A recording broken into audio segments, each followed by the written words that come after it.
If you talk about Bradford away from the region, if you talk about Bradford in London, or they look a bit amazed and think, oh, Bradford.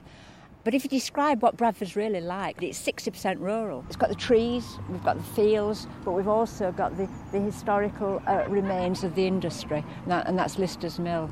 And Lister's Mill was at the point of becoming derelict, and now Lister's Mill's actually home for a lot of people. I don't know how many have moved in yet, but you're talking about high-quality luxury flats there. We've had to think in terms of improving the gateways, the roads into Bradford. So we've done a lot of tree planting on the side of the roads.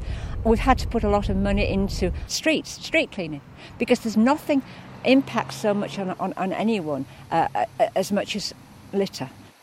We're standing at the entrance to Eschalt wastewater treatment works in Bradford. Eschalt is undergoing massive investment. We're spending £70 million here to improve the quality of our discharges to the River Aire.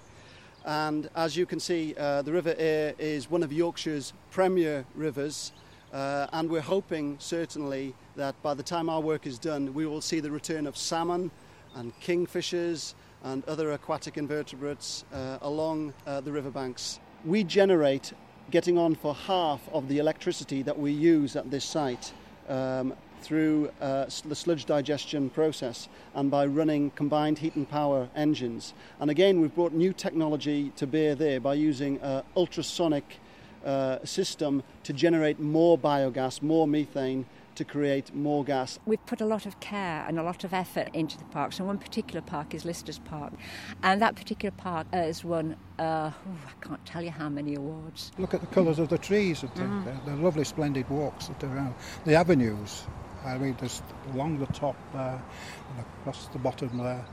You know, it's splendid, it's wide, it's open, and there's a lovely little lake there as well. You know, so it's very nice indeed.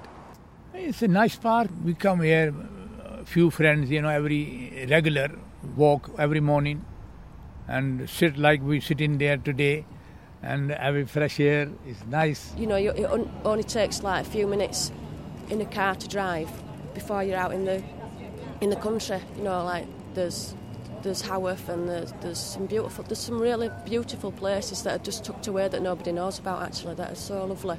I recall as a child, you lived there in the dense urban area. Your parents worked in either the mills or wherever, but there were places for you to go that you could play. There were places for you to fill your lungs with fresh air, and that's something that Bradford has an abundance of. It's places where you can go and fill your lungs with fresh air.